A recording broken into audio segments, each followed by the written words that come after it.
How would you like to come home to a bartender who will fix you any cocktail you want? I'll have an old-fashioned. I'll have a margarita. Now you can with the new Bartesian Duet Home Cocktail Maker. The new Bartesian Duet, Bartesian's most compact cocktail maker, crafts premium cocktails at the touch of a button. Choose from over 50 different cocktails. You'll always get freshly mixed, perfectly balanced cocktails with the Bartesian Duet Cocktail Maker. And now, get our best deal ever on the new Bartesian Duet, plus free shipping when you go to bartesian.com/cocktail. Entertaining? The Bartesian Duet is ideal for parties. No need to stock all kinds of mixers for complicated recipes. Every guest gets the cocktail of their choice in seconds. Bartesian makes a wonderful gift for anyone who loves a fine premium cocktail. And now, get our best deal ever on the new Bartesian Duet, plus free shipping when you go to bartesian.com/cocktail. Hurry, offer ends soon. That's BARTESIAN.com/cocktail. Bartesian.com/cocktail. Dan Mancini from Mama Mancini's.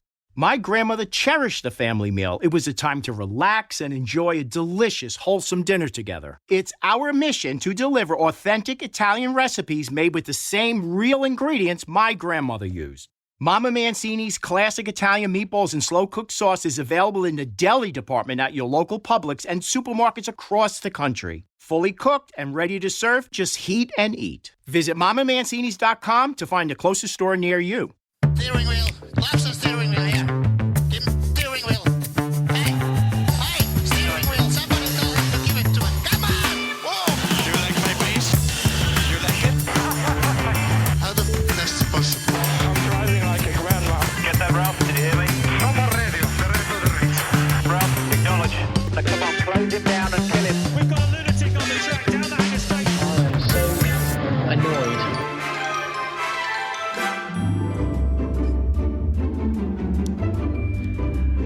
Welcome back to the Parc Fermé.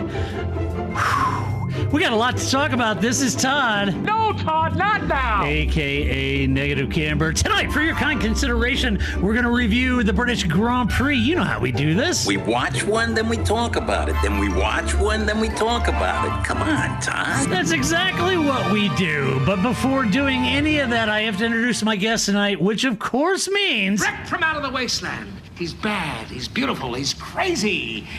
Hello, everybody. This is Paul Charles, the International. Paul, welcome to the show. Right up front, my friend.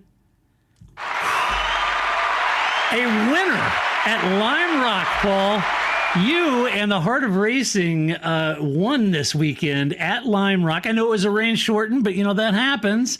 And you got to be prepared for anything. And you guys took the top step of the podium. You guys must be elated to win the GTD class win at IMSA. We certainly are. Yeah, it was rain short. I was upset about it because we actually had a really good car all weekend, and we were leading, and that's why, if you're leading and the rain stops the race, then that's better. So it's always better to lead than be following. Yeah, right. And but we had a great car. We got pole position.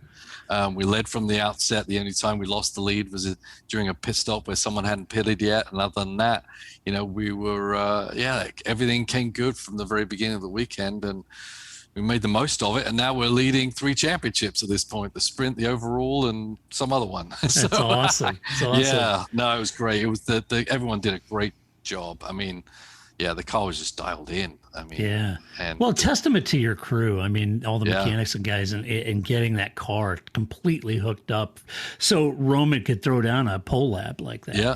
I mean, everything we talk about, every time we talk about things, it's all about execution. We say the reason why we're here is because we've executed every weekend. You don't always have the fastest car, but you make the most of it and you execute. And then when you do have the fastest car,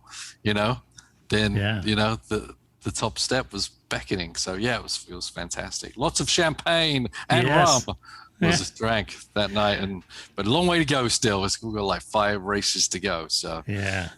Well, kudos to the entire Heart of Racing Aston Martin team and Aston Martin Racing, and Ian doing a great job leading that team. And congratulations to you and everybody involved. What a great achievement. That's a tough class, my friend. IMSA is not easy. Yeah, it's by tenths of a second, thousandths sometimes, So just to be ahead of a very stout group of drivers and teams is very gratifying right now. Yeah, for sure. Well, there was a British Grand Prix. Paul, I'm representing tonight. Do you see here? Oh, well I've done. got my shirt, Okay.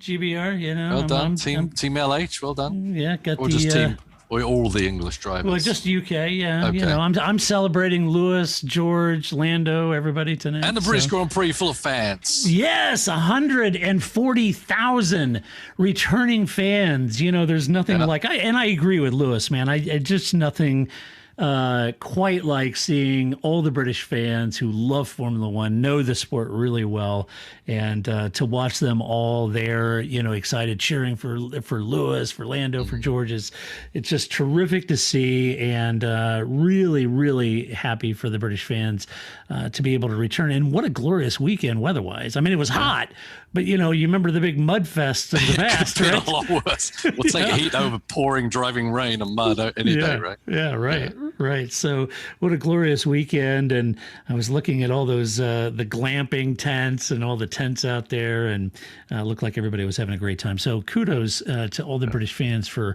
a fantastic British Grand Prix. We have a lot to cover about this weekend because this weekend had a heck of a lot of elements to it, and namely, we'll get into the race and talk about the big, incident at Copse, and we'll talk about that as well. But before I jump in and talk about that, let's talk about the weekend as a whole.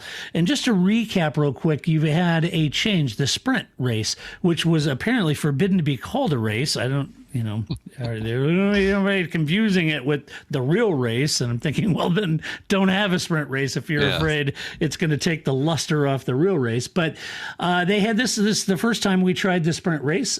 So what that meant is on Friday, they had qualifying, they had practice session.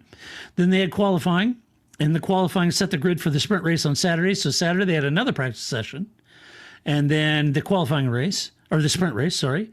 And the results of the sprint race set the grid for the actual British Grand Prix. And so I was watching all this unfold, just like the rest of you. I didn't head into this with any negative connotations about moving qualifying to Friday. But I think coming out of it, I just want to share my thoughts, Paul, and then get your thoughts on how this weekend went. I think when I think of the qualifying, Lewis, put it on pole for the sprint race with a fantastic qualifying, and did so, knowing that it was thereabouts between Red Bull, and it really revealed itself, and we'll get into this a little bit later, revealed itself that Mercedes had the pace down the long straights. Red Bull had the pace in Sector 2, more downforce, right? Now this will come into play heavily on Saturday and Sunday. But it also showed me that during qualifying, whoever made gains in quali, those gains were pretty much lost in the sprint race. And what I mean by that, anybody who had a bad day during quali, they look at qualification, you could have an off, day and not get it right. And you can be hung out, and you could be on pace, out of position. Right. But when the actual sprint race came around, all those faster cars that may have been out of position pretty much corrected themselves. And by the end of the sprint race, I think Sky said only 4 people really improved their position in the sprint race. It also brought up this element, for me anyway, of this cost benefit analysis, right? For the teams, how much are they willing to risk? And if you're Gunther Steiner, how much you want to risk and how much can you afford going out there banging wheels and getting super aggressive during a sprint race, knowing those front wings are $100,000 or whatever they are. So you've got to really weigh that cost benefit, even if you're Toto Wolff, with Lewis and Valtteri. How much, how aggressive are you going to get during a sprint race to set that grid for the race? So what we ended up seeing is kind of, I think, a logical knock-on. You saw this sort of first lap bonanza, and then everybody settles down and just, paddles around for 17 laps and we're done, right? Yep. And so I thought that was another thing that kind of came out of this. But what it did do for me anyway is it did open some avenues about a conversation around mixing the race weekend up a little bit. And I thought it was interesting. Lewis keyed in on this and said, hey, look, I liked the compressed 1 hour go qualifying and then having a race the next day, or a practice and a race the next day. And he was thinking, maybe we should talk about compressing the overall race weekend to just Saturday and Sunday and compressing it and making it more exciting for the time we're there. He said that would be 23 fewer days at the office for him. It was interesting coming out of the sprint race. F1 super quick to get out ahead of the messaging, with Ross Brawn saying that everyone was praising it on social media. It was a resounding success, and I wouldn't exactly write that on a rock if I was Ross, because I think I looked at, maybe they follow different people than I do, but I was looking at social media and there were a lot of folks scratching their heads, wondering how we might improve on this, or, maybe this just opened up a simple fact that giving free tire choices before the race and before qualifying, maybe that mixed things up enough. I don't know. Regardless, I do think there's room for discussion about how to modify a race weekend, or if we should modify it at all.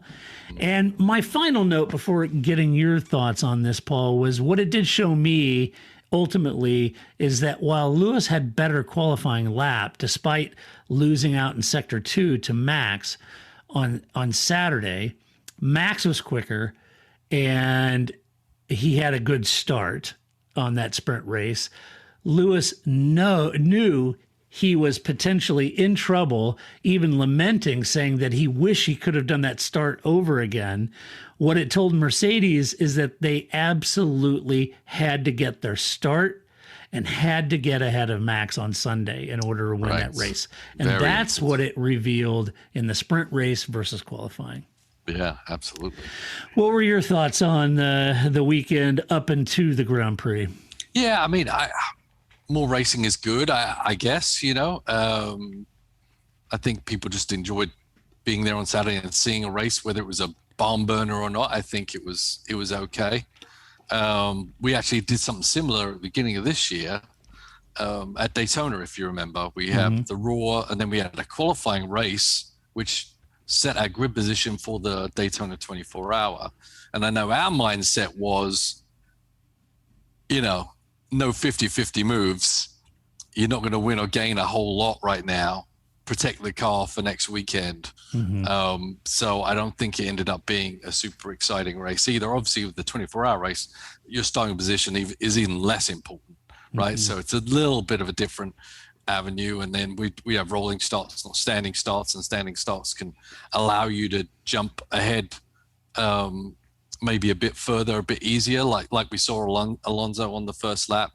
Generally, when you got a rolling start, you don't get that jump on people and able to initially get by people in the first two corners, but you can maybe make a couple of places up. So, I wasn't unexcited about it. I wasn't disappointed in it, but I wasn't super thrilled by the whole thing either. I do like the qualifying format. I don't mind things being compressed a little bit. It was a little weird that they did the qualifying and then did a practice 2. I guess I would have thought you'd want to do practice 1, practice 2, do the qualifying, then you qualifying race, and then race. Seemed a little bit out of order to me. But I guess what that did was, with one practice, it mixes up the actual qualifying, right? But yeah, I think you're right that a faster car is if there's enough laps in that race for the faster car to correct itself. The only thing, it's more about losing than it is about gaining. And obviously the biggest loser was Perez in that qualifying race. I mean, he lost, you may have said like 4 people gained positions, but Perez lost everything. It destroyed his weekend. So using him as an example, if you're a driver, you're like, okay, I'll push, but I cannot make a mistake. So everyone's going to be driving out there, seeing an opportunity where it arises, but no one's really going to risk everything for a position in that race. Right. The other thing that was a little difficult for me to follow along, and this is just because it was changed. It's nothing untoward. It's just the change in the format. Is that with that first practice session before qualifying, the first practice session, it was really hard for me to figure out what programs are running when and during those practice sessions. So I wasn't sure. I'm used to the old format where you have the FP1, FP2, and FP3, and you kind of over the years you've figured out what kind of program they're running when they're testing for qualifying, when they're running for the long run race pace and everything. And with that compressed, everybody's excited because it's a compressed, more on track action. session. I understand all the reasons for that. It was just difficult for me to sort of follow along on the first test session, compressed to an hour, and when were they actually running for quali, which was coming up, versus what were they testing for the race, or what were they testing for the sprint race, and conversely with the second. So it was a little difficult. And I think F1 would do well to figure out what programs are running and when during testing. Yeah. And that would make it easier for people at home to figure that out. Well, I think this being one of the first weekend they've done it, I don't think the teams have fully figured it out either. No. So this is everyone's learning as they go along. I think they will, as they always do, come back to a format that really is the best format, and everyone just kind of follows that as we go along. We've got and I'm not picking on him because I know it was the first weekend. It was just hard to follow. I just don't think anyone knows what the best or what everyone's doing right now. They're trying to figure it out. So they will very quickly, and they'll analyze the weekend, see what was the best way to go about it, and to get the car ready for qualifying, and to be prepared for the different tire sets, different tires, etc., fuel loads for the race as well. I guess what I am saying, Paul, is here I believe is a real opportunity for Amazon Web Services to do one of those really cool graphics about, the teams are running quali simulations now. Yeah. Oh, it's the yellow light. Oh, right. What does that mean? They have no idea what it means. Just ignore it.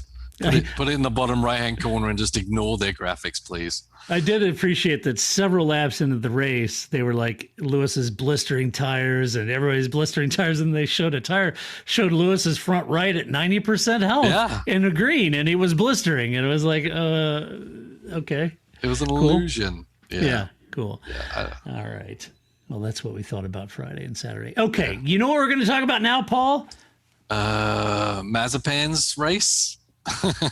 The British Grand Prix. Okay, let's talk about it. All right.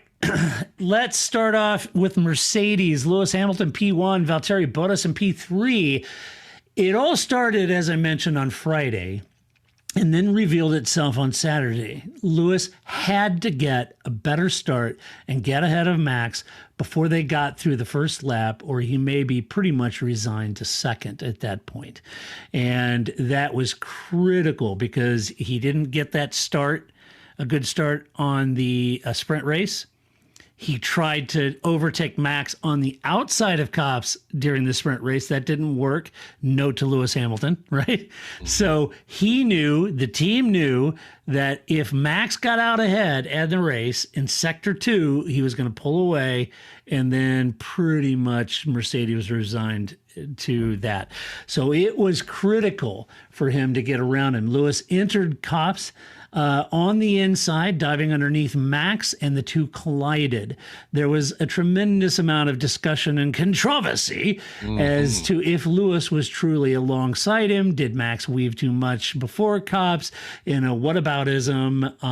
And then there was that was sort of Max was weaving a lot, so maybe that was wrong. Bad on him. I didn't see that necessarily leading up to Copse. I thought Max did a pretty good defensive job.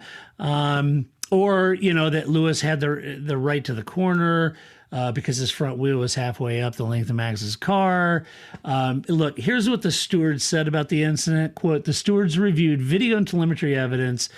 Cars 33 and 44 entered turn 9 with car 33 in the lead and car 44 slightly behind and on the inside. Car 44 was on a line that did not reach the apex of the corner with room available to the inside, meaning Max left more than car length. He had room to the apex. When car 33 turned into the corner, car 44 did not avoid contact, and the left front of car 44 contacted the right rear of car 33. Car 44 is judged predominantly at fault, end quote. Now, while Toto said it takes two to tango, and Lewis said Max didn't leave him enough space, some were arguing that Lewis's pass on Leclerc at the same corner later on in the race proves that you can pass there, and that Charles did leave him enough room. Well, Charles did, because he ran wide, ran off, which is what Max was not going to do. Correct. And Charles did, and he paid for it, right? So I thought it was interesting because Jenson Button kind of saying the unpopular thing, saying during the broadcast, that's pretty much Lewis. Yeah, you don't go in there and pull that. He got a 10-second penalty that was given to Lewis. And then after that, he engaged in one of his patented awesome recovery drives to take the win, leaving Gary Anderson, of all people, to say that shows you the penalty was not strong enough. But, Lewis was hooked up. That car is class of the field with Max out and super fast. And he drove back to hunt down Charles Leclerc and take the win. So let's talk about this. Okay. Oh, and to add salt to the Red Bull's wound, Toto said that had they not had the red flag, Lewis would have retired the car. But because of the red flag, he was able to repair his car, change a cracked wheel, and he went out and won the race. No. So anyway, let's talk about this pass, Paul. Okay. Up front, my opinion on this is that Lewis is at fault. They went into the corner. Max had chosen his line. By the time they went in, Max was ahead on the outside. All the braking was done, trail braking. They go into the corner. Max picks his line, leaves plenty of room for Lewis on the inside. Lewis would have kissed the apex. He didn't. Took too much rolling speed in there, understeered, tapped Max's wheel. Yes, it is a racing incident. Did Lewis do it on purpose? No. But Lewis is there to say, I'm not going to get pushed and shoved around by Max. We're driving for the championship. It's not going to happen. Conversely, Max says, I'm not here to play wet nurse to Lewis and change my line mid-corner. That's not going to happen. I'm on my line. I've left him room. He's on the inside. And when you're ahead on the outside, I feel like it's incumbent upon the driver on the inside. It's up to you, Tiger. You're going to have to either hit the line and take advantage of the space that Max gave you, or you're not. And in this case, unfortunately, I think it was a misjudgment. Lewis had too much speed, understeered into Max. That's my novice opinion of it, because I'm not a professional driver. You are. How did you see it? Well, before we talk about that, yes, let's talk about what leads up to this situation, right? So, first off, I read some stuff about people saying, well, Max is weaving and that, Lewis had every right to do what he did, which they're disassociated from each other, right? Mm-hmm. Max was weaving quite a bit in that sprint race, doesn't give anyone the right to take him out in any race. And I think the way he was fighting. How would you like to come home to a bartender who will fix you any cocktail you want? I'll have an old-fashioned. I'll have a margarita. Now you can with the new Bartesian Duet Home Cocktail Maker. The new Bartesian Duet, Bartesian's most compact cocktail maker, crafts premium cocktails at the touch of a button. Choose from over 50 different cocktails. You'll always get freshly mixed, perfectly balanced cocktails with the Bartesian Duet Cocktail Maker. And now, get our best deal ever on the new Bartesian Duet, plus free shipping when you go to bartesian.com/cocktail. Entertaining? The Bartesian Duet is ideal for parties. No need to stock all kinds of mixers for complicated recipes. Every guest gets the cocktail of their choice in seconds. Bartesian makes a wonderful gift for anyone who loves a fine premium cocktail. And now, get our best deal ever on the new Bartesian Duet, plus free shipping when you go to bartesian.com/cocktail. Hurry, offer ends soon. That's BARTESIAN.com/cocktail, bartesian.com/cocktail. Knowledge is power, and when it comes to your health, the power is in your scan. At Virtual Imaging, skilled technicians use the most advanced technology to preemptively scan your body for underlying health issues. Wouldn't you want to know if you're at increased risk for heart disease, cancer, or other life-threatening diseases? Now you can, right here in Atlanta. Visit virtualimagingatl.com to book your appointment and receive a complimentary heart scan. It's time to be in the know about your health. Virtualimagingatl.com. HSA or FSA accepted. The battle with Lewis all the way on this opening lap, which was amazing. I thought it was fantastic driving by both of them. I think was fully within the bounds of the rules and sporting code, right? So I don't think anything Verstappen did there was antagonizing Lewis to just do something that, untoward and take him out of the race. Now, Lewis has, had it pretty good the past few years. And even though from time to time he may have come up against Verstappen, he's never had to fight for a championship against Verstappen. And Lewis has been able to give way a little bit to people because he's had a dominant car. Sure. And, he can live to fight another day. He's just protecting the ample points. He just keeps building up to win another championship. And whether he wins every race or doesn't, he's pretty confident he's going to win a championship. And so if Verstappen sneaks one every now and again, it's okay. He's not going to fight it too hard, right? But it's a little different now. Verstappen's in the lead of the championship. Lewis is chasing the championship, not just protecting it.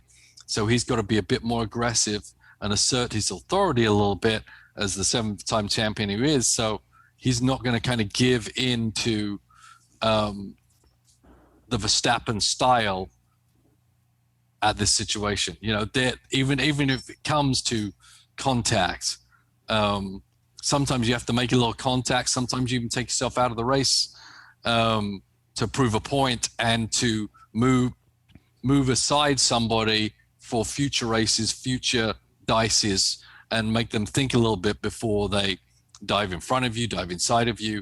It's kind of you're kind of earning the respect of the both of them. And we've seen it for many years. And I always remember the Senna and Mansell years when Senna first came into F1. And man, there was a number of times those two ended up in the gravel trap together.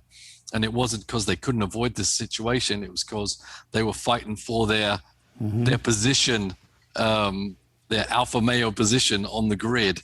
And Lewis in the got end, his elbows out. Yeah. And Elvis, and he had to. He couldn't to. let Verstappen he couldn't back off and let Verstappen take another, position from him and another win from him when Lewis had a shot at doing it. And he was doing everything he could to get by Max as well, right? So, I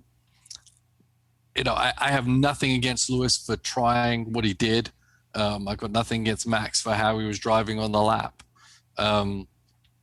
The main thing we see here is that I think they actually both had every right being where they were, right?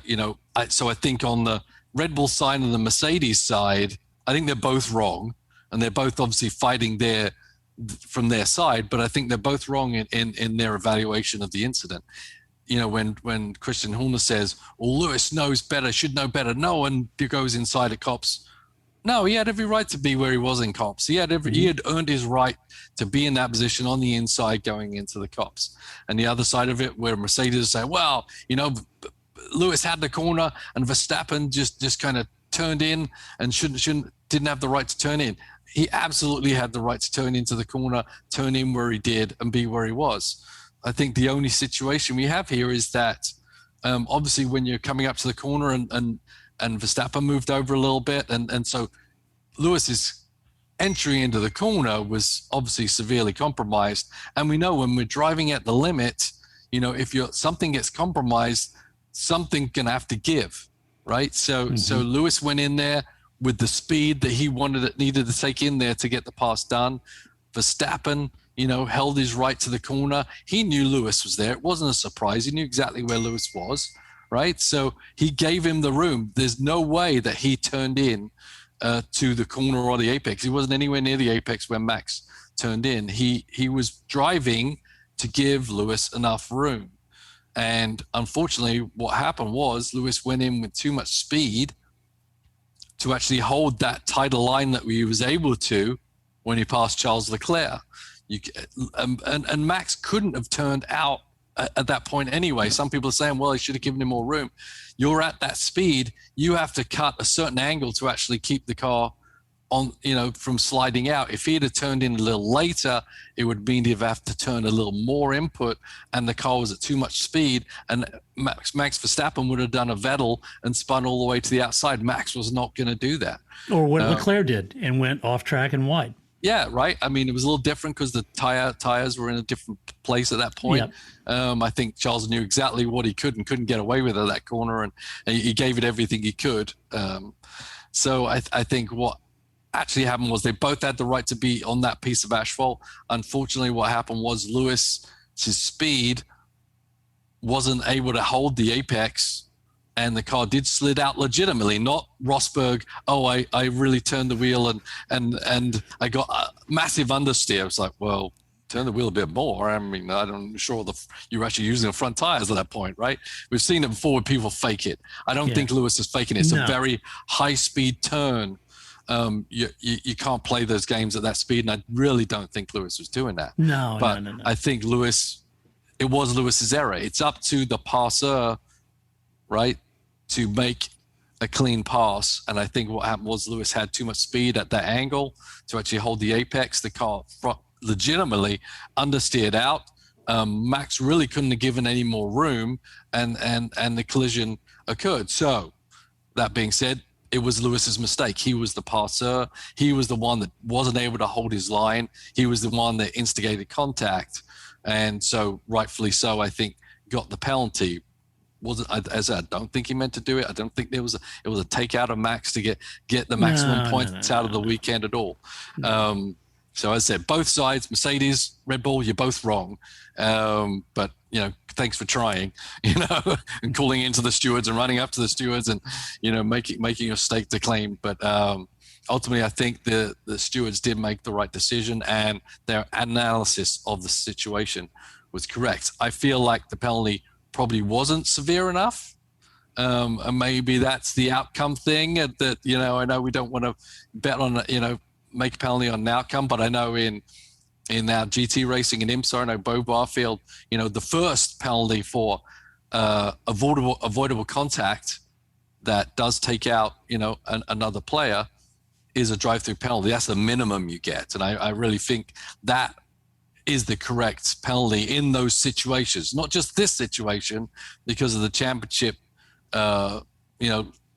implications, but in any situation, if you make an error while trying to pass somebody and you hit them and you knock them off the course, the penalty should be a drive-through penalty, which should be severe enough, no matter what benefit your car has, how much pace it has on the rest of the field to be able to make it all the way back up and win the race.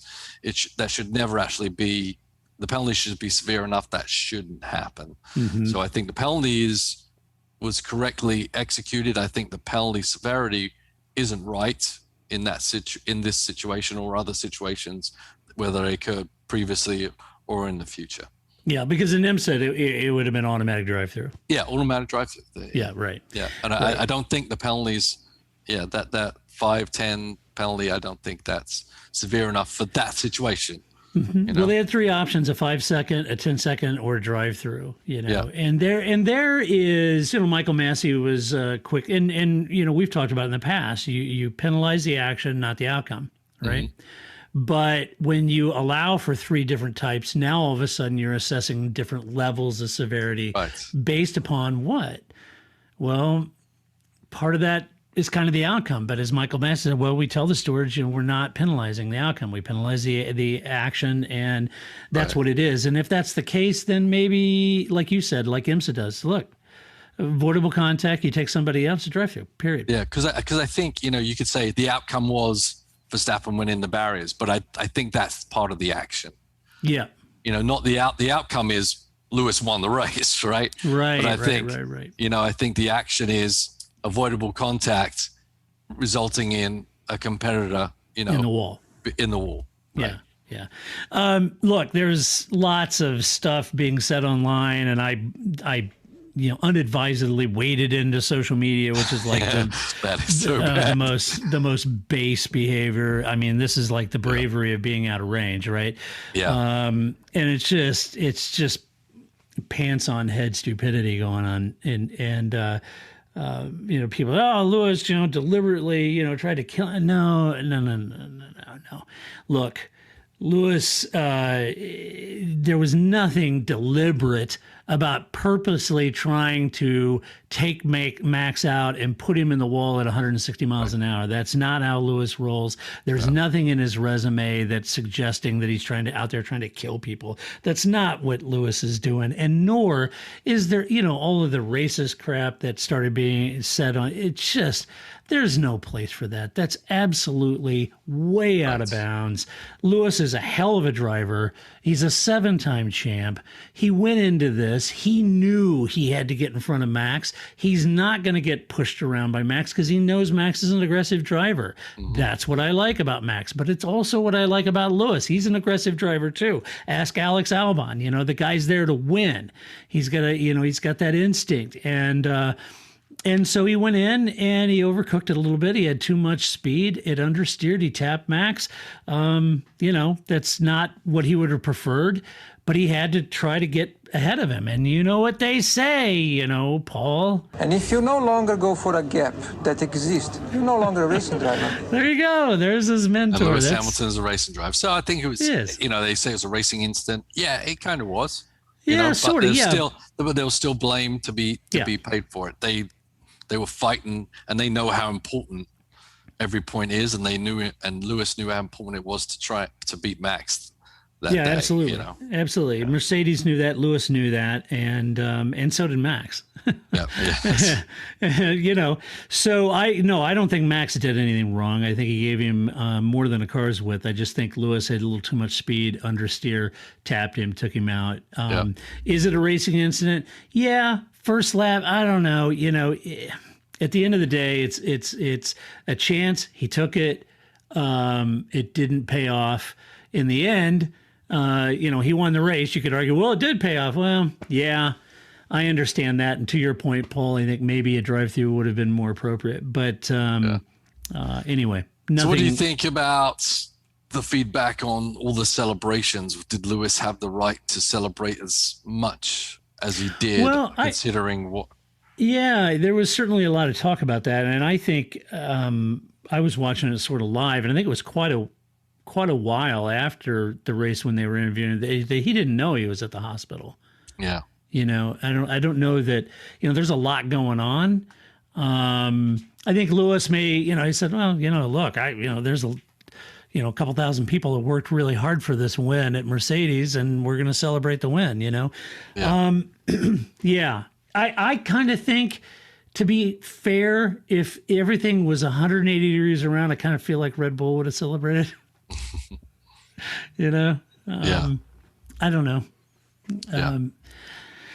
The thing is, he got a penalty, whether we think the penalty was severe enough, and he still won the race, and he paid the penalty. Do you not celebrate? I guess. I mean, he was filled with a lot of emotion, big emotion. Yeah, and I think the crowd. You got to think the crowd hasn't been there for 2 years or whatever. Right. It's easy to get kind of.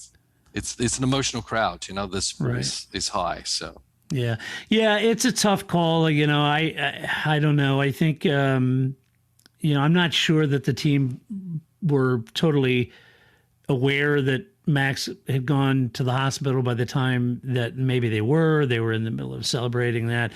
From what they saw, he got out of the car on his own, went to the medical center, seemed to be okay. But having said that, I did see an interview with Daniel Ricciardo, and they were interviewing, and Daniel stopped him and said, does anyone have an update on Max? He was worried about Max. And they told Dan, they said, he's apparently okay, but he took a 51G. And instantly you could see Dan's face. He was like, ooh, no, that's not good. That's not good. And obviously we saw Max get out. It was not the Max right? It was a shocker. Oh, yeah. One thing I'm wondering is, how is that, Max being fine, can continue racing. How is this incident going to affect how Max goes about his business from now on? Because I don't think he's had a big hit like that. And the big hit like that will make you aware how quickly things can go wrong and how close you can be to being hurt, etc. Right? I'm not saying it's going to slow him down very much, but it could affect how much Max we see, and maybe for the better for him, where I say that he's doing an awesome job. He's getting results. I don't want to think, he's not flying off the road or anything like that. But little things like this do affect your psyche a little bit and change how you go about your racing. Sometimes, depending on what demeanor you have. Yeah, it could. My hunch is this is going to be fuel for Max. He's going to be pissed. Yeah. In my mind, I think he's got to watch the red mist a little bit. Right. And there can be no room for retaliation. He's got a championship to win. Right. He can't pull a Seb at Baku and start banging wheels. Right. Look, he's got Lewis rattled. Clearly. How would you like to come home to a bartender who will fix you any cocktail you want? I'll have an old-fashioned. I'll have a margarita. Now you can with the new Bartesian Duet home cocktail maker. The new Bartesian Duet, Bartesian's most compact cocktail maker, crafts premium cocktails at the touch of a button. Choose from over 50 different cocktails. You'll always get freshly mixed, perfectly balanced cocktails with the Bartesian Duet cocktail maker. And now, get our best deal ever on the new Bartesian Duet, plus free shipping when you go to bartesian.com/cocktail. Entertaining? The Bartesian Duet is ideal for parties. No need to stock all kinds of mixers for complicated recipes. Every guest gets the cocktail of their choice in seconds. Bartesian makes a wonderful gift for anyone who loves a fine premium cocktail. And now, get our best deal ever on the new Bartesian Duet, plus free shipping when you go to bartesian.com/cocktail. Hurry, offer ends soon. That's BARTESIAN.com/cocktail. Bartesian.com/cocktail. Looking for a fun way to win 25 times your money this football and basketball season? Test your skills on Prize Picks, the most exciting way to play daily fantasy sports. Just select 2 or more players, pick more or less on their projection for a wide variety of stats, and place your entry. It's as easy as that. If you have the skills, you can turn $10 into $250 with just a few taps. Easy gameplay, quick withdrawals, and injury insurance on your picks are what make Prize Picks the #1 daily fantasy sports app. Ready to test your skills? Join the Prize Picks community of more than 7 million players who have already signed up. Right now, Prize Picks will match your first deposit up to $100. Just visit prizepicks.com/play100 and use code PLAY100. That's code PLAY100 at prizepicks.com/play100 for a first deposit match up to $100. Prize Picks, daily fantasy sports made easy. Yeah. And so does it. Red Bull has Mercedes rattled. Just execute. You're quicker, execute. No driver. As you say, I hope it doesn't mean retaliation station, because I think, it wasn't that kind of incident. Hopefully, I mean, I know, if you're on one side or the other, you can G each other up and get super excited and start pointing fingers at the other team. But I hope we can just go back to, what we've been having and set this incident aside and not get too deep in a blame game, so we can still have a fantastic run of the championship. Yeah, it wasn't like Spain where Nico was in the wrong engine mode, slow. Clearly, Lewis is going to get around, and Nico just ran him off the track. Right. That's a little different sort of thing. Or at Austria, where he just didn't really turn and just went to the far end of the track. Lots of understeer. Well, the wheel's straight. So So it's not one of those things. I think it's hard racing. Lewis is trying to establish himself. He's getting his elbows out. I don't. The rest of it is a bunch of white noise to me. I hope Max, calms down, realizes, looks at it. It's all head games, man. Winning a championship. He's got to realize he's got Mercedes and Lewis on the back foot. Mm-hmm. They just continue to execute. They just continue to be quick. There's nothing that Max did in the opening corners of that lap that I thought were untoward. I think Max was putting in some great driving, as was Lewis, trying to get around him. It's just that Lewis, I think, missed the apex, had too much speed, tapped him, and it was unfortunate. But, F1's history is littered with that, right? Yeah. So anyway, that's how I feel. Okay. As for Bottas, well, he got a bad start, lost a position. What's his name? VB. Sorry, VB. Yeah. Is that his last name, Bottas? Yeah. Okay. I wasn't sure. Yeah, it was like cold on the boards. It said Lewis V1 VB. That was so bad. Ooh. So anyway, he lost a position that had his hand played for him when Lando had that slow stop. So he did manage to allow Lewis pass as a team player, came home in third on the podium. Enough said. Yep, no championship for you, both has. Right. So let's talk about Ferrari. Charles Leclerc, P2, Carlos Sainz, P6. Look, maybe Ferrari made some upgrades. Maybe the hot weather played well with their tire wear and their operating window. Who knows? But the fact is, we do know that Ferrari reversed their French Grand Prix pace deficit, looked very competitive really all weekend.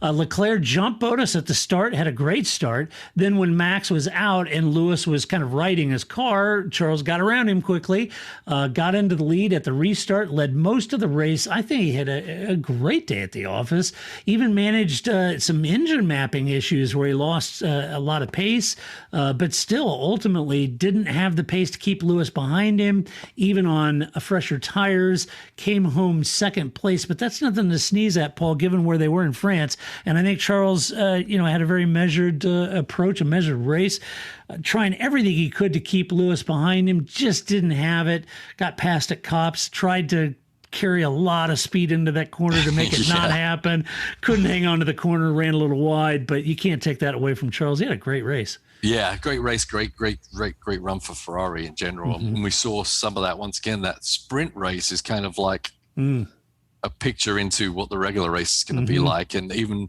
sometimes you can fumble into a good lap, which Charles has been capable of doing, fall back pretty quick, but he actually had pretty good pace in the sprint race and kind of transcended that into the regular race. So I was very impressed by the Ferrari overall. I think it was really, really well done. And Charles just, they probably could have won it somehow if a couple of things had gone their way a little bit. I mean, he lost some time with the engine map, with the car cutting out, I think 2 or 3 times. As the race went on, and that's a loss of time that you can't make up by driving faster when the guy behind you is faster, right? And you're driving as hard as you can. So, maybe Lewis would have got to him later. Maybe he would have just been holding on for the last lap rather than with 3 laps to go. I don't know. And maybe Lewis could have been held up a little bit more. Didn't happen. Everything kind of went, after the incident, went pretty perfect for Lewis to charge up through the field and taking that penalty and then keep going. So I think they had a shot at it, but in the end, Lewis was just too strong. Charles got the most out of it. Unfortunately for Carlos, he had that pit issue, so he wasn't able to show how strong he was. I had that slow stop for Carlos. He came back through the field from a tough sprint race. He started 10th, but then he came through the field. He may have been able to get by Dan, but he had that slow stop, as you mentioned. That cost him precious time. And then he got behind Dan. He said just the dirty air coming off that McLaren just made it impossible to get around. He tried like hell to get around him. So, a little hard to take the stuffing out of Carlos. I think he was on the back foot starting down in 10th and then came through and had that slow stop. Had he not had that, I think he would have been up farther ahead of the McLaren, but they're locked in a vicious battle with McLaren, and so for Charles to get ahead of both McLarens, it's a big move for Ferrari this weekend. And I'm not trying to overplay it as a Ferrari fan, but I think it's a good weekend on balance. Yeah, definitely, and without the slow stop, I think Carlos may have been up for the podium as well. Hard to say. Norris had his own issues as well, right? So he was slowed down a little bit, but he did a good job. So it is a tooth and nail deal, and it's good to see.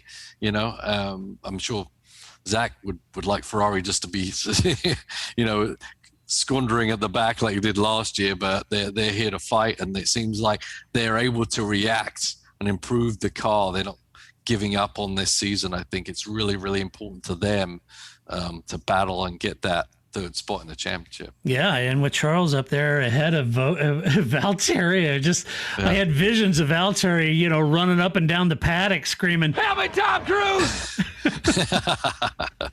Just not good. Yeah. Let's talk about McLaren.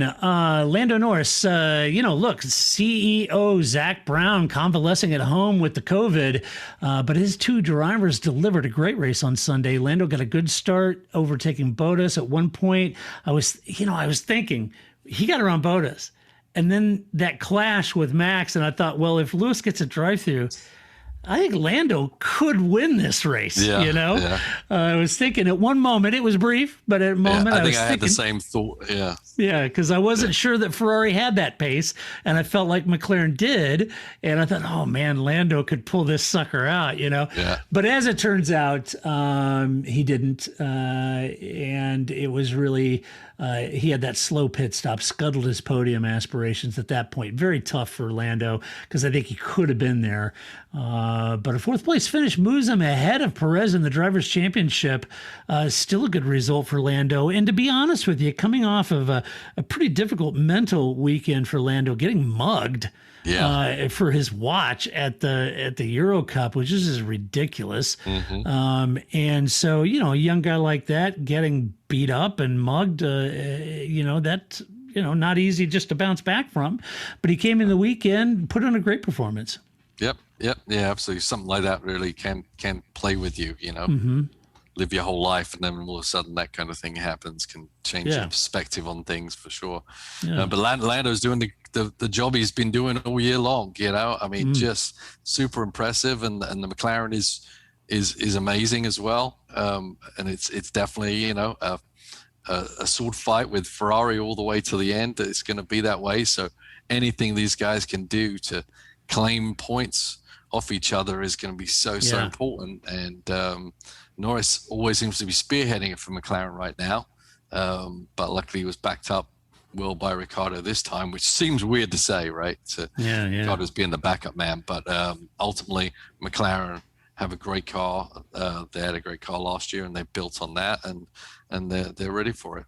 Yeah, well, Dan, had Carlos on his tail for most of the race, and with DRS, so he had to fight, to defend his position. He did so. Dan said he struggled with outright pace, and that ebbed and flowed during the race. Sometimes he had it, sometimes he didn't.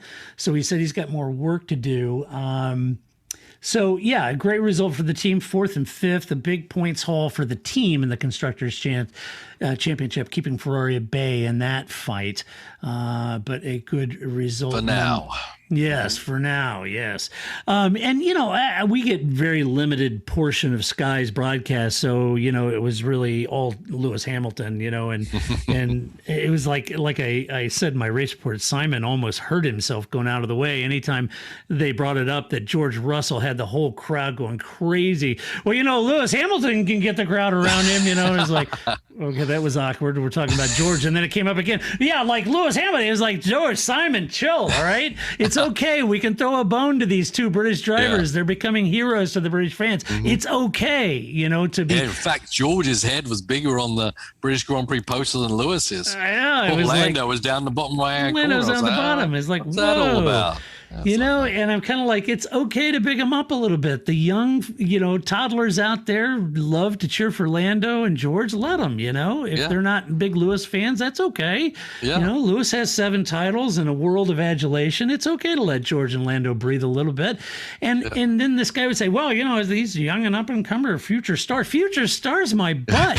Lando's on podiums. George damn near won a race last year. Okay. Yeah. There's no future. They're here. Right. Mm-hmm. So I take exception, but as it was pointed out, I don't get to see the whole broadcast, and thanks for pointing it out, because it did sound like Sky did run some really nice pieces with Lando and George and C4, and so I'm glad to see the British press, because I kind of felt like what limited portion I had, and my gosh, it was a steady drip feed of Lewis adulation. I get it; it's British crowd, British broadcast, and I get that. I'm okay with that, because I'm sure the British get a bum full of all of our broadcasts when about one of our superstars. But anyway, I am glad to see Lando and George getting their fair share of the press and stuff, because I think they're both of them just doing a fabulous job. They certainly are. Yep. Okay, Alpine, another fabulous job. Fernando Alonso, P7, Esteban Ocon, P9. Fernando was a bit of a character all weekend. Little dipping and weaving during the sprint race there from the wily old veteran. But anyway, he He spun on the installation lap. Not exactly what you'd expect from Fernando, but fair play. He ends up managing to deliver a good drive and a defensive driving. Had a little bit of Alonso train, but even so, ends up having one of his good races, delivered points. He didn't even really have that great of a start during the race, but still ends up in P7. A good result for the veteran. Yeah, I think obviously, he was probably the biggest gainer in the sprint race. He had a great sprint race. Obviously, that's Ross Brawn, is probably showing that video to everyone around. See, sprint race is good. Sprint races are good. Look at Alonso. Look at this excitement. Yeah, but I mean, it worked for him. As much as it didn't work for Perez, it certainly worked for him. So he made up spaces, probably started further up the grid than maybe he should have, and he made the most of that opportunity and still got a great result and some good points for the team. Be it 7th place is good points for the Alpine team, but unfortunately, it still is. So that's what they need to do. Yeah, and Esteban seemed to do a little better in new chassis, right? Yeah, supposedly. He finished where he started. But he had some flashes of pace and quality. He said he struggled with tire management, but still being, manhandled by Alonso at this point. It certainly is. And they switch the chassis, and whether it's a psychological thing, but honestly, a lot of the times I don't think it is, and, they build these cars one by one, and it's not like you got a truckload of chassis out there they're bending through. Right. They're all, bespoke chassis built to the same degree, but they could always be something just that little bit off. And the drivers are super sensitive. Every little part of that car has it's a very defined purpose. And if something's a little bit off, it really is off. And so as a driver, you're going to feel that. You're going to feel it, but it's hard to quantify it because it's not like, the damper's broken or this or that. Right. Sometimes there's just something in the chassis build that doesn't quite go according to plan. Yep. Aston Martin, Lance Stroll, P8, Ooh. Sebastian Vettel at DNF. Lance showed that the car actually had better race pace than maybe qualifying because he quietly worked his way forward all the way up to 8th place and in the points. A good result for Lance. Yeah. Did so quietly, but I thought he looked very competitive, racy out there battling with Alonso. That's not always easy, and finishing P8. Not a bad race for Lance. Yeah, no, I mean, he struggled a lot most of the weekend, didn't he? Yeah, so he did. You're right. As much as some of the cars struggle with race pace, it seems the Aston Martin team seemed to be pretty decent on that, given half a chance. And Stroll actually made a lot of gains, as you say, unspectacularly maybe, but gains they were, and points that probably wasn't thinking he was going to be able to achieve, he actually got. So good for him. Yeah, and I think the race pace, it was evidence there. Even Sebastian, I think, looked pretty competitive until he spun at the restart, and that's a shame because I think he looked rather competitive. He did manage to get back on the track and pass both the Haas's, but at that point they retired the car, so there must have been some issues with it. But not a fun moment for Seb, because I think in the hands of Lance and P8 and where Seb was running before he spun at the restart, I think he looked competitive.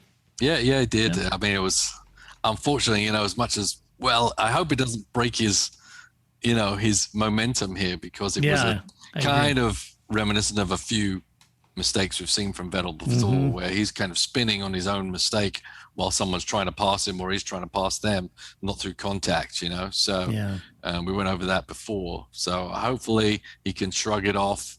We did see him, picking up trash. I don't know, is that like a punishment? If you spin the car for no good reason, you have to pick up grandstand number D, all the trash. I don't know what was going on with that, but it was a great PR job by the Aston Martin team. But I don't think Vettel was really very happy about picking trash up. It looked like maybe he was on the losing team on Hell's Kitchen and had to go pick up trash and separate the compost. Not a good mistake. And move on. All right, we will. Alpha Tauri, Pierre Gasly, P11, Yuki Tsunoda, and P10. This looked to be kind of a tough weekend for the team, honestly. And at that point, you were thinking, well, if it's going to be a tough weekend, I'm assuming at least Pierre will get the most out of it. But that's not actually what happened. It was Yuki Tsunoda claiming that final point, not because Pierre really phoned it in. The reason is because he suffered a late puncture. That prompted an additional stop towards the end, I think maybe 5 laps, and then pulled him out of the point. So he fell down the order, unfortunately, for Pierre. And Yuki did a decent job. I mean, he started down to 16th, so making up the 10th and a final point wasn't bad, but difficult weekend, I think, for the team, which is a little surprising given Red Bull's pace there, but nonetheless. Yeah, it is, right?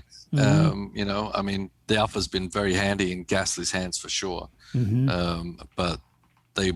Looking for a fun way to win 25 times your money this football and basketball season? Test your skills on Prize Picks, the most exciting way to play daily fantasy sports. Just select 2 or more players, pick more or less on their projection for a wide variety of stats, and place your entry. It's as easy as that. If you have the skills, you can turn $10 into $250 with just a few taps. Easy gameplay, quick withdrawals, and injury insurance on your picks are what make Prize Picks the #1 daily fantasy sports app. Ready to test your skills? Join the Prize Picks community of more than 7 million players who have already signed up. Right now, Prize Picks will match your first deposit up to $100. Just visit prizepicks.com/play100 and use code play100. That's code play100 at prizepicks.com/play100 for a first deposit match up to $100. Prize Picks, daily fantasy sports made easy. Definitely seemed fairly reserved in their thoughts of how far they were going to go up in the race, and proved to be right. Right. So it is interesting to know how great the Red Bull is versus the AlphaTauri. There's something different there that the AlphaTauri can perform very highly, but something about this track didn't quite work or transpose from Red Bull to the AlphaTauri chassis for sure. Yeah, right. Let's see. Next up, Williams. George Russell, P12. Nicholas Latifi, P14. George had a tough start. That's a little bit of a recurring theme for George. Not always getting the best start in that Williams. I don't know what it is about the clutch bite point or the Williams in particular, but he's just not quite getting the a good start. So he lost some positions, fought back to 12th where he started, and that's about as much as he could do. Nicholas said it was really hot, difficult to manage the tires out there. Never did seem on par with George, though. And as far as pace, and said that the dirty air played a role as he couldn't get by anyone in the dirty air. But having said that, George did light the crowd up on Friday with his Q3 performance, and the whole crowd just went bananas. I thought that was great. Yeah, well, we know when we heard the philosophy from the Williams was for it to be a single lap pace car and then try and somehow work it into being a race car, and it's kind of proven the same way, right? I don't know if it's all about the clutch or getting away. Maybe that's an issue too. But it's really not a great car to race with. George has done some amazing things and kind of made you question that if that's really the case. But I think ultimately, definitely on a track like this, with the high speed, high downforce corners, I think it was really sensitive to other cars, and that's why even if the pace is in the car on its own, George wasn't able to make up any ground at all. Right. All right, down to Alfa Romeo. How the f that's possible? I have no idea, Kimi. He was in P15, Antonio Giovinazzi in P13. Antonio said it was a bit of a boring race for him, and he said it's not an easy track to overtake on. He was frustrated because they were ahead of Yuki, and then just couldn't get around, couldn't get past, and then ends up back in P13. So that was a little frustrating for the Italian. Kimi did have a good start. He's, unlike George, he's actually pretty good, those. Was in the points early on and kept Gasly and Perez behind him, but then a late race clash with Perez left him spinning and down in 15th. So not a great race for Alfa. No, kind of a typical race for Alfa, unfortunately. Yeah. I think, Kimi's more likely to make some noise than Giovinazzi, but then he got taken. He spun with the battle with Perez, right? Yep. Mm-hmm. Yeah. So that was bad. Yeah. That was about it for them. Yep, it was indeed. Now we're down to Red Bull, all the way down here. Max Verstappen, as we mentioned, a DNF. Perez down in P16. You like my pace? You like it? Not really. I don't think Sergio so. spinning in the sprint race pretty much did you in for the British Grand Prix. Max didn't get the start he did on Saturday. And he had to fight really hard to keep Lewis behind him as the two battled for the first 8 corners in some great battles between them. Then Max went off, hit the wall, 51G impact, Paul, but he managed to exit the car under his own power. That was good to see. He was taken to a nearby hospital as precautionary. Then he was released. A tweet from him and with a picture of him and his dad saying that he was okay and he was cleared. So that's good. Max, furious, said that Lewis was dangerous and it was unsportsmanlike to celebrate knowing that he was in hospital, which I mentioned earlier. I don't know that Lewis actually did at that time. But Horner said it was unacceptable and looked like a desperate move. He was furious. The team was furious. Look, the heat of the emotion, yes, they were furious. But then the team very cross about, some of the comments made about Lewis online, saying that was completely unacceptable. So, we'll give some time here for things to cool down. We'll see how Red Bull is. If you're Christian, I get it. People are saying, "Oh, Christian Horner's comments were racist," and look, folks. I will say, when you've got a guy like Max leading the championship, and he goes into this corner, and even the stewards agree, I think Lewis was kind of at fault there. But you put your star driver into the wall at 160 miles an hour, 51 Gs. If you're Christian Horner, you're going to be pissed off. You're going to be pissed. Yeah. Doesn't matter if the guy was yellow, blue, or whatever. Doesn't matter. That's just where you go, right? You're pissed. And as I said, I think both sides are wrong in their evaluation of it, but we do get it in the heat of the motion, the heat of the day. But I don't think there was anything racist about what Christian was saying. He was just mad at another driver, Yep. And that's about it. But if you want to make a bigger deal about it, then go for it, I guess. But I think it's unfortunate people have to go that direction so quickly. Yeah, it's, Christian was pissed. Jonathan was pissed. The team, Helmut was pissed. Max is pissed. Max's dad was pissed. The whole team's pissed. Yeah. They're upset about it. And so they should be, Yeah. As I said, I think, ultimately it was the more blame was on Lewis. So that's where you're going to send your emotion and yeah. You're going to be mad. He's going to think, well, like Alex Albon said, man, this guy's such a sore loser. Albon was pissed when he punted him twice in Brazil and Austria. I get it. But, as we explained earlier, I don't think there was anything untoward. I think Lewis, it was an error, not intentional. He wasn't trying to kill Max. He wasn't trying to punt him and put him in the wall. But I think he was sending a message he's not going to be pushed around either. Lewis is here to win.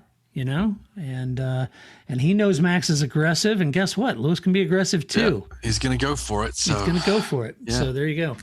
Let's see. Perez started from the pit lane, struggled with the tires, then was disappointed with his own performance, he said. And even though he made it back to the points, the team did box him and use him to nab that point away for a fast lap.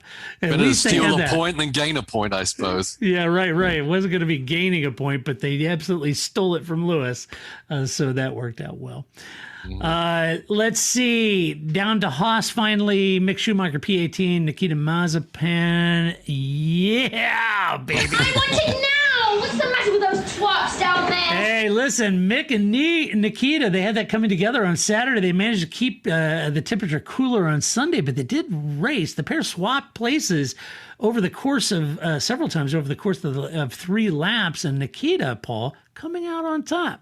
What? Yeah, Nikita beating. I always said he Mick. was going to be something special. Keep your eye on that youngster, future star. Yeah. He said it was really hot out there, tough race, as did Mick, and said that they both struggled with the tires a lot. Is that the first time he's actually beaten? I think maybe it is. Yeah, if memory serves. Yeah, I think maybe it was. So there you have it. All right, let's give out some awards. First up, mover of the race. Woo! Hey, mover of the race. Paul, mover of the race. You go Who'd you first. Have? I'll go first. I'm going to give it to the whole Copse affair. You know, the whole pass, Lewis, and Max, and everybody irate, and everybody immediately on social media. Boy, that'll learn me to go to social media and read all that crap. Will learn you, yes. Okay, so my move of the race is the team bosses for their moves on the stewards. Yeah. You know, moving up to let me in the door. I've got something to say. Banging on that door. Grabbing Pro. Did you get my emails? Look, I've got the lines drawn. You know, he was alongside, and when you are, it's your corner. No, it's not. Yeah, it was interesting. Yeah. He was lobbying. Christian called Michael Massey. Jonathan called Michael Massey. Mercedes called Michael Massey. Like, hey, look, take it up with the stewards, man. Good though, man. He does. He does. Yeah. Okay. Yeah. Okay. Understood. Yeah. Understood. Yeah, that's why we're looking into it. But anything else? Go Need to talk order to a the pizza steward or something. We're going to order some pizza later. We can get around about it. I like when Toto called him. Get down. And he was like, Michael, I sent you an email. He's like, Toto, I don't look at my emails. I'm busy trying to manage a race here. As a race, yes. Yeah, I'm not reading emails during a race, Toto. But there's one thing. They shouldn't let people in the steward's room during a race. I get. Yeah, I don't know what Toto the protocol got in is there. I didn't understand that. Was it he was when the cars were going around or during the stoppage that they may have been Toto during wanted the to run up there? stoppage, maybe. But either way, that should be out of bounds, not allowed. Yeah. There's an official way to send messages to and from the teams to the stewards or to the whoever, and they should leave it at that. They shouldn't let these guys bulldoze themselves into. I don't know if Toto actually got into the steward's room to talk to him, and if he did, I don't know if they let Christian in or Jonathan or whatever in. Right, but that's just opening a can of worms you don't want to. Yeah, it is. Yeah, you don't want to go down that road. No. All right, next up is Donkey of the Race. Oh boy. We'll do it live. All right, Paul, Donkey of the Race. You go first. Well, we're in sync. I think we both gave it to Vettel, did we not? I changed my mind. Oh, look at you go. After you chatting about Perez, I'm giving it to Perez. Good idea. That's a good call. Know? Yeah. That's a good shout, Paul. They were both worthy donkeys, but I think Perez, he's in the fastest car. He spun it on his own. He couldn't compromise his whole weekend and then wasn't able to actually charge up anywhere significant enough to warrant the team keeping him out there for the points, and they had to pull him in to get a fastest lap just to steal a point. So maybe it was him running around the paddock saying, "Help me, Tom Cruise."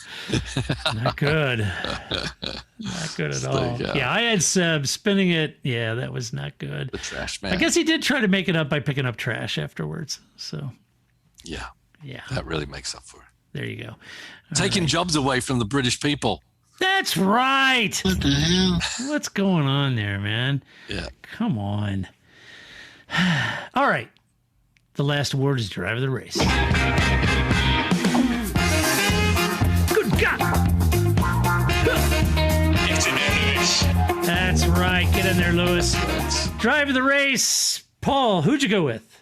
Chuck the Duck, man. Me too. I went with Charles too. That was a great Nearly race. winning the race, ran, in a Ferrari that's, the third best car on the grid, if you can even say it is, and getting the most out of it, squeezing every little tenth of a second. He did.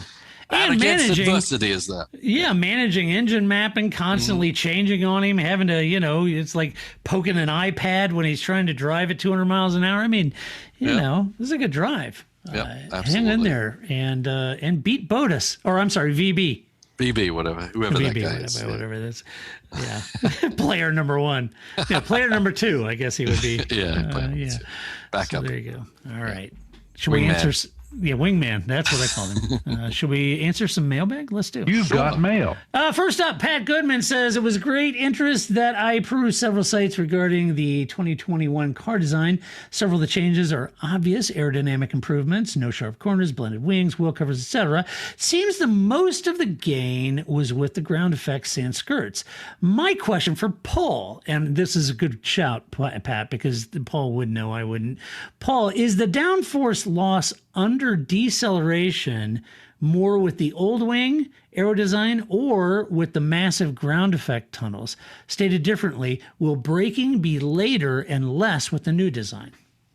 I think the braking is going to be earlier, but not less. It's always going to be with less downforce, which is ultimately what they're looking for.